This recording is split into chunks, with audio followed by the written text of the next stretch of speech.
Ever since industrialization, humans have massively affected the carbon cycle in negative ways. But what if I told you that agriculture also affects the atmosphere in the same ways? View when I come out of the house in the morning.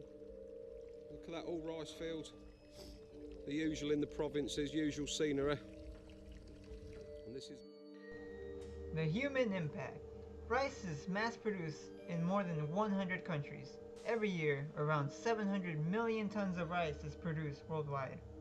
With a gradual increase in the human population, there has been a rise in the demand for more rice.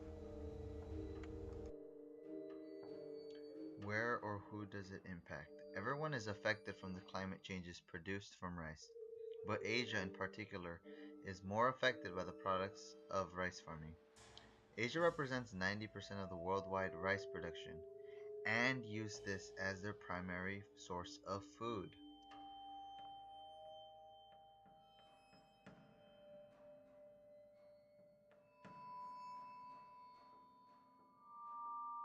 Solution 1. Drill a hole in the earth and suck a good amount of methane and store it in the hole. This would be an effective way of preventing methane from entering the atmosphere, so nothing needs to be changed about the rice farms. The cost of this solution will be over $1 billion depending on how deep the hole will be. To drill a 6-kilometer hole, it would cost $1 billion. How practical or feasible? Not very practical, because it is too expensive to follow through with the plan. Also, we don't have the technology needed to vacuum the methane. Is it ethical? Yes, because we are only drilling holes into the ground and we are not moving anyone or anything.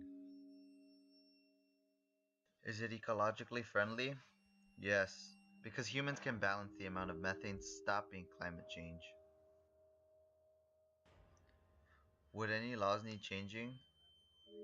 Yeah, no laws will be needed because it's just adding some holes in the ground. We should take the farms. and push it somewhere else! That's right. We can possibly harvest rice in drier regions around the world to reduce the amount of methane exposed to the atmosphere. This would cause the CO2 producing microorganisms that inhabit rice paddies to die off. For rice that can't survive the dryness, scientists can find ways to genetically modify the rice to give it the resistance it needs. Cost of solution. The cost for this idea to fall through is 3 billion to move major rice fields to a drier region. How practical or feasible? It is practical because rice will continue to be produced, but methane rates will be reduced. It is feasible because it would only require the moving of farms to a drier region.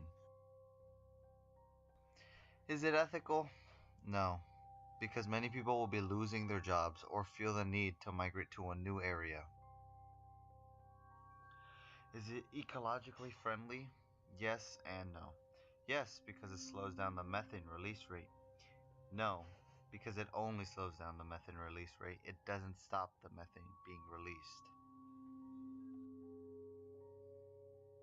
New laws would need to be implemented in order to keep farmers from forming rice fields in areas where more methane would be exposed to the atmosphere.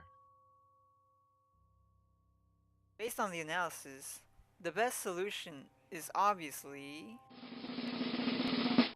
moving rice production to drier regions around the globe. Solution 2 is the most viable because it is more practical and cheaper. Solution 1 is limited to how much the government is willing to pay to dig the holes needed to carry out the plan. Also, we don't have the right technology to efficiently transport a large supply of methane. This is why Solution 1 is impossible to carry out.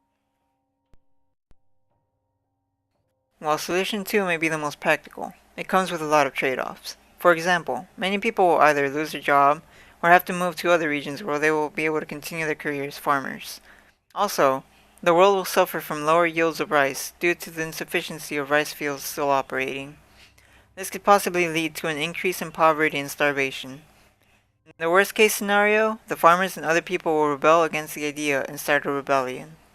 To conclude, Rice is a very valuable product, and there are minimal ways of preventing its production from harming the environment without it affecting us negatively.